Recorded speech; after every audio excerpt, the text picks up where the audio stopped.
Welcome back for another video. As you can tell, I look exactly the same as I did in the last video. That's because these two videos are meant to be a pair, and they go together. So you have your warm-up morning practice and now your cool down evening practice, something that's really good for after a workout to stretch out or to do just before bedtime to help you wind down and get super relaxed, reduce your stress levels, quiet your anxiety, and get you ready for a nice relaxing sleep. So we're going to start this one very similar to the morning practice. We're going to sit cross-legged, but rather than doing any neck stretches, I'm going to be doing something called alternate nostril breathing. So if you are someone who suffers from anxiety, this one is going to be really, really good for you. Alternate nostril breathing is a breath exercise that helps reduce stress and helps to balance out the right and left sides of the brain. So your belief, the right side, is the more logical side, and then the left side is the more creative side. And I might be getting those wrong. I am just going to openly state that right now, so if you're just screaming in your head, it's the other way, then I'm so sorry. But this practice helps to balance out those two sides, which is great because we always want to be balanced, right? So to do this practice, you can rest one of your hands on your legs, on your leg, and then you can take whatever hand is your dominant hand and bring it up towards your nose. So your hand is involved in this exercise. So as the name suggests, we're going to be breathing through alternating nostrils. So you're going to be using your thumb and then your little finger to block off your nostrils, or you can use two fingers. It doesn't really matter, as long as you're able to fully block off whatever nostril it is. So you'll close off your eyes for this practice. So you can start by covering whatever nostril is with the thumb side. So you want your thumb, and you can just rest your pointer finger kind of right between your eyebrows. Right? So we'll start like this. My voice might sound a little funny because my nose is blocked. So let's take an inhale breath here. And you'll switch, opening up the nostril that was just closed, closing off the nostril on the other side. Exhale. And you inhale on the same side. Switch, so blocking off now with the thumb. Exhale. Inhale, same nostril. Switch. Exhale. Inhale. Switch. Exhale. Inhale. Switch. Exhale.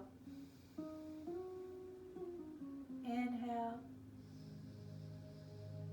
Switch. Exhale. Release. Just taking a few normal deep breaths, clearing out, just releasing that practice and noticing if there was any immediate effects for you as you slowly open your eyes and come back into the space that you're in. Let's start with some side bends. So we're going to place the left hand down just beside your hip, maybe about a foot to 2 feet away, depending on how flexible you are. You're going to reach your right hand up and over, gazing up towards the ceiling if it's okay for your neck, as you want to be rotating your chest open towards the ceiling and not collapsing down towards the floor. Nice deep inhale, exhale, going a little deeper, and then inhale again, coming up. You can bring both arms up overhead and gaze up. Inhale, and then as you exhale, dropping the right hand down, reaching the left hand up and over. Again, looking up towards the ceiling and making sure that you're rotating the chest open. Inhale, exhale, go a little deeper. And then inhale, coming all the way back up to seated. And then we're gonna come to the side. Child's pose. So we did this one as part of the morning practice. If you've just done that one today, taking your knees out wide, sitting your hips back towards your heels, and then reaching the arms forward as you lower the chest down, resting the forehead down as well. So extending the arms out long in front of you, and letting the chest sink towards the floor, letting it be heavy. Deep breaths filling up especially the side and back of your body. Exhaling deeply, contracting in.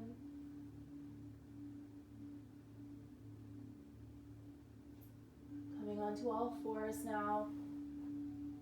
Knees right underneath the hips. We'll take a pose called thread the needle. For thread the needle, you'll start by taking your right arm out towards the side.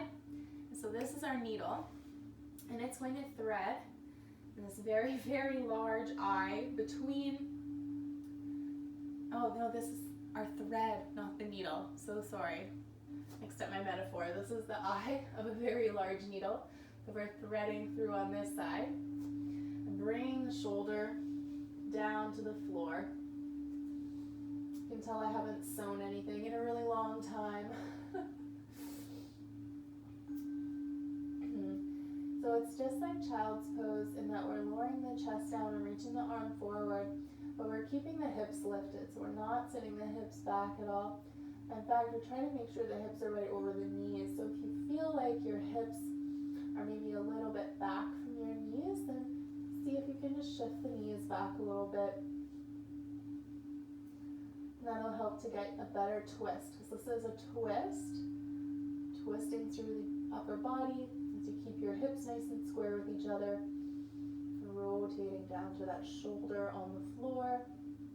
Let's come out of the side, pressing up through the left hand, coming back onto all fours, and then you can actually take that right hand and reach it up towards the right hand side, taking a counter twist and opening in that other direction. So we'll stretch the other side now, taking that left hand out towards the side. So your thread is going to go through the eye of your needle on the other side here, shoulder lowers down.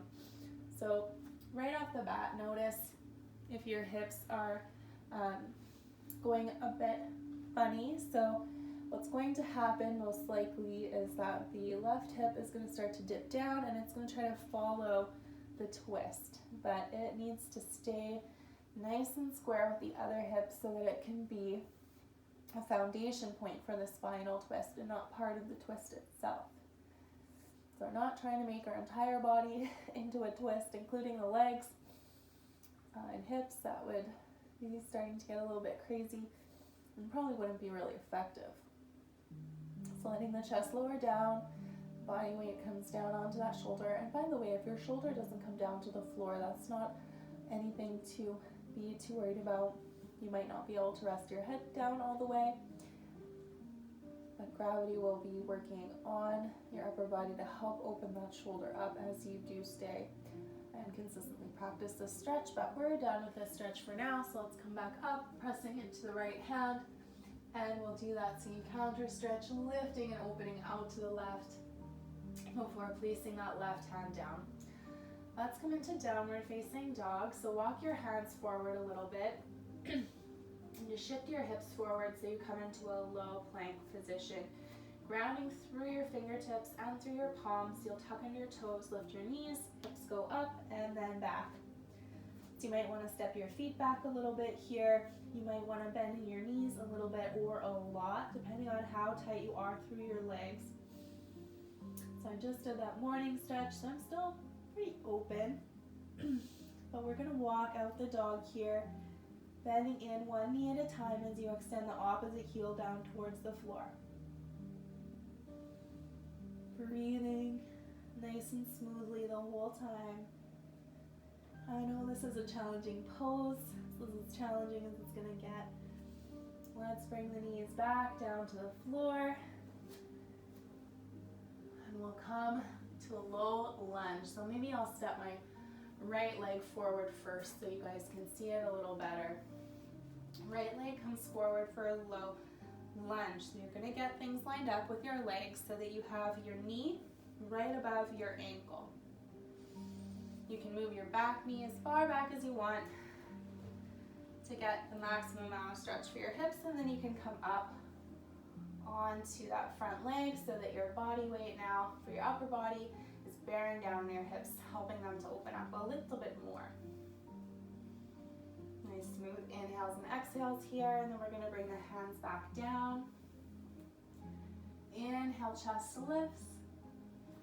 Exhale, send the hips back evenly so they're staying square as you flex the front foot, somewhat straightening through that front leg to get a nice forward fold over that front leg. So inhale, come forward. This is like our cat-cow pose from the warm-up practice. Exhale, but this will stretch the hips instead of the spine. Inhale, let's do this side one more time. Exhale back.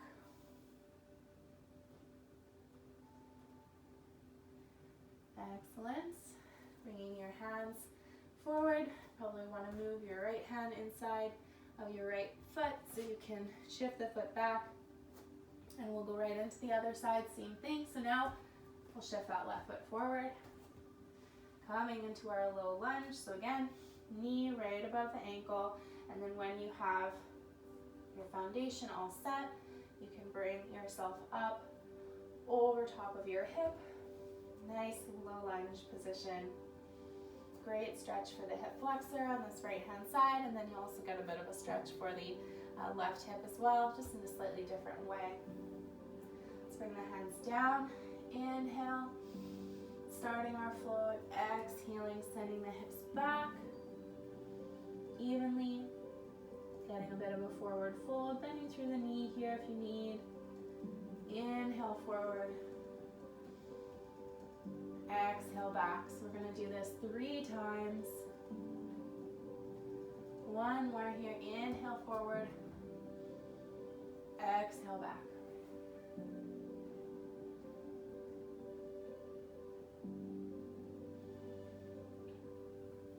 So as you come back to your low lunge here, this time we're going to just come to a seat. So that was a little bit awkward, but however you can come to a seat is fine. Bringing your legs into cobbler pose. I just can't help thinking there was a better way to do that, but sometimes it is what it is, and you just have to let it go and move on. I'm not going to edit that out. What am I, perfect yoga teacher? No, I make mistakes. Sitting up tall, inhale, lifting the chest, and exhale, lowering down.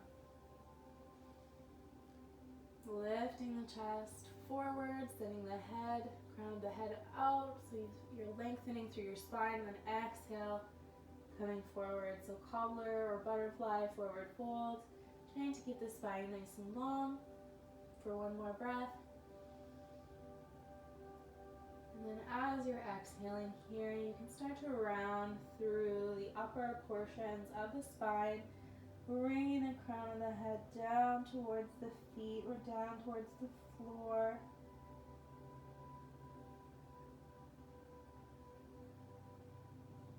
And inhaling again to come up. It's time to lie down finally. So getting to a point on your mat where you'll be able to lie down without having either your head or your feet stick off of your mat. Just keeping the soles of the feet on the floor for a moment here. We'll practice 2 more poses before we have our Shavasana relaxation. The first one is reclined pigeon. So for reclined pigeon, we'll do the right side first. So to do this, you'll bring your knee in towards your chest first. Just give that a little bit of a hug in, and then you'll help out left hand placing that ankle right over your left knee. So just right at the top of the thigh. Or I guess the bottom of your thigh. Sending your right knee away. So I'm going to start to open up the hip. And if that's enough for you right there, then that's perfect. You can stay in this stretch. If you want more, you can take your hands and interlace them around the back of your left leg. So you'll have to sort of bring your knee in to do that. So now you're really going to notice a stretch in that right hip. You can rock a little bit from side to side. If you're doing this version, make sure that you're still able to lie back and your shoulders are down on the mat. You can do a little rock from side to side here if that feels good for you. If it doesn't, then just stay still. Continue to focus on pulling that leg gently in towards you. And then release that left sole of the foot down, release the right foot back to the floor as well. And you can windshield wiper your legs from side to side, which is really exactly what it sounds like, moving the legs together from one side over to the other side. Just helps to release the hips out. You reset your hips and then lift that left knee in towards the chest and placing the ankle just over top of the knee, interlacing the hands around the back of the leg, pulling that leg in gently towards you as you focus on keeping the left knee moving away from you. Because if the left knee comes in a lot towards the center, then you totally lose out on that juicy hip stretch. So keeping that left knee tracking out as your right leg is coming in, that's how you get the most out of this stretch. Finishing up with a few rocks here from side to side.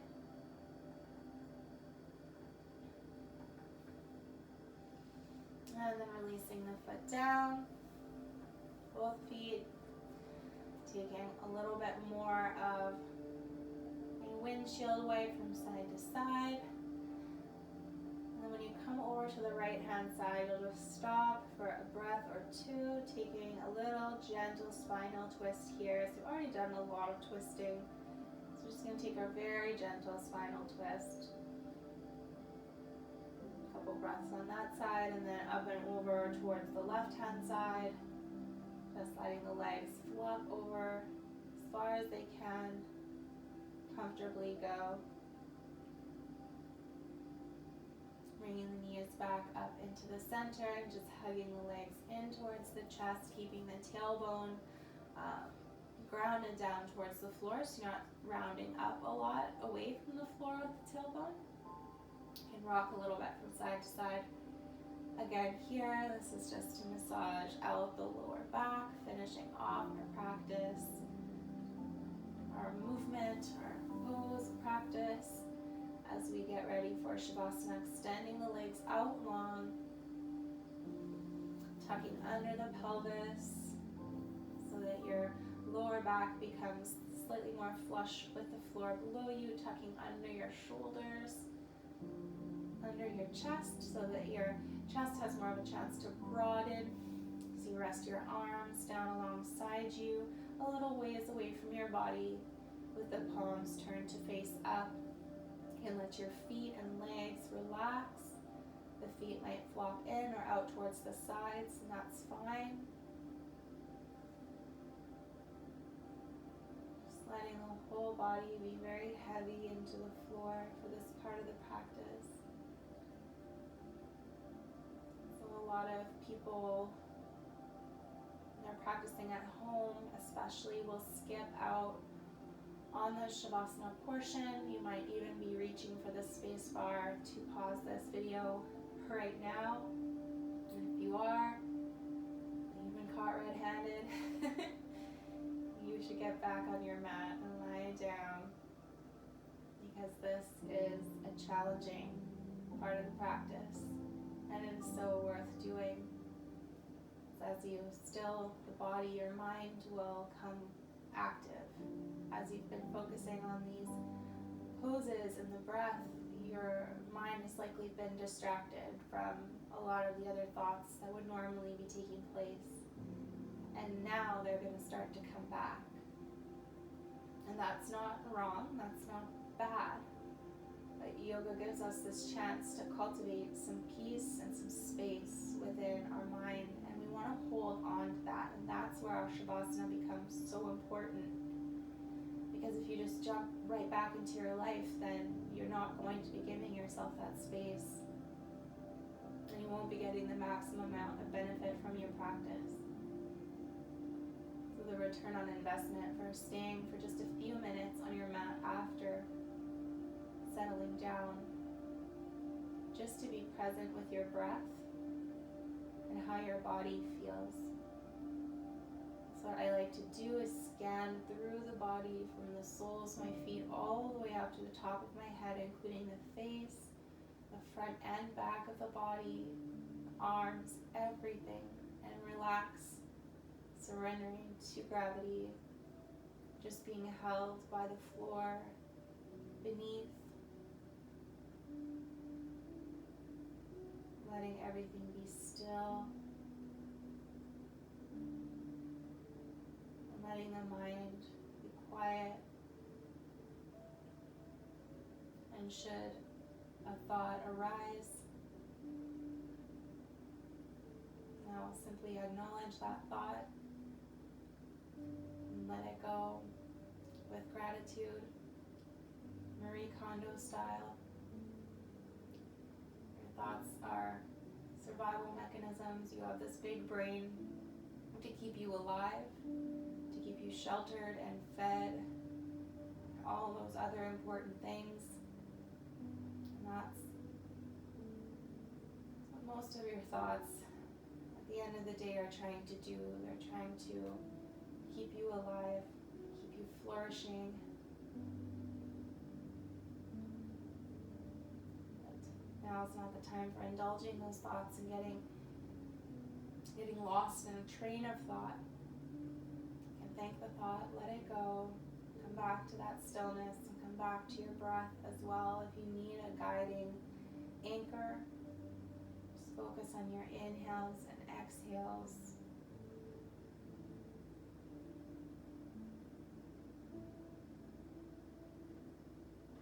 Letting thoughts be like clouds on a sunny day. You might float past the sun momentarily, blocking out that sunlight. Then they'll move on.